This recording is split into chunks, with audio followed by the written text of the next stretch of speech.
അസ്സലാമു അലൈക്കും വറഹ്മത്തുള്ളാഹി വബറകാതുഹു.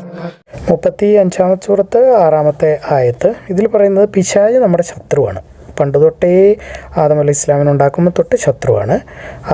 അതുകൊണ്ട് നിങ്ങൾ ശത്രുവായിട്ട് തന്നെ കാണുക. അല്ലാതെ സാരല്ല ഒരു പ്രാവശ്യത്തേക്കൊക്കെ നമുക്ക് കളയാം, അല്ലെങ്കിൽ പിശാചിൻ്റെ കൂട്ടുകൂടാം, വിട്ട് കളയാം എന്നൊന്നും ചിന്തിക്കാൻ പാടില്ല.